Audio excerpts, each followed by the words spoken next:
Good morning po. Yan po ay sa lugar ng Mindanao. Yan po. Tingnan po niyo ang pinakamagandang kanal sa buong Pilipinas. Tingnan niyo po. Panoorin niyo pong maigi yung kanyang kanal. Malilis po siya talaga. Sana ay maging ganito rin po sa aming lugar. Malinis ang mga kanal. At sana ay tularan po natin ito. Napakaganda. At pagmasdan nyo po, may mga isda siya. Lalaking tilapia. Tingnan po. Talaga makikita nyo po na napakaganda. Wow. Talagang ang laki. Kung tutuusin, pagmasdan nyo po ay napakaganda. Linis. May isda na lumalangoy. Sa bila makikita nyo po ang tagos hanggang doon sa may kabila.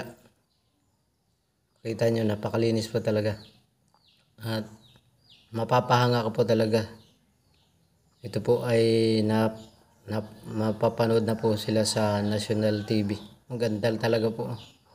Talagang pang Guinness Book Record ang linis. Pagdasdan po natin, talagang pag nahuli nyo po ay titimbang po siguro ng 3 kilo o 2 kilo ang isda. Talagang nakapakalinis. Sana ay ganyan mo lang sana sa buong Pilipinas. Ang napakalinis na tubig at napakalinis na kanal.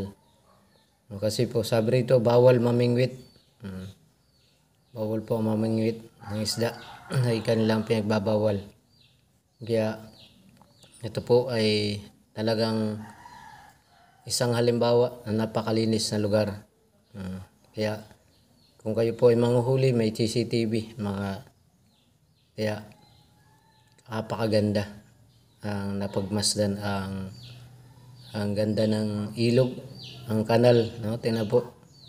Kung pabalik-balikan nyo pong mapapanood ito ay talagang nakapakalinis. Ang laki. Ang laki ng mga tilapia. Talagang malapad pa sa aking kamay at palad. Ang laki Talagang makita po natin dito. Talagang napakaganda at napakalinis pagmasdan ang isang lugar na malinis. Ati po siyang pagmasdan kung gaano po siya kaganda. Kaya atin pong makikita na ito po ay kanilang nilinisan talaga ng maigi. Kaya kung nagustuhan nyo po itong video ito, paki-share at paki-comment kung taga saan po kayo, kung saan po nakaabot ito na video. Salamat po and God bless sa inyo. Sana ay mabuhay kayo at paki-share po.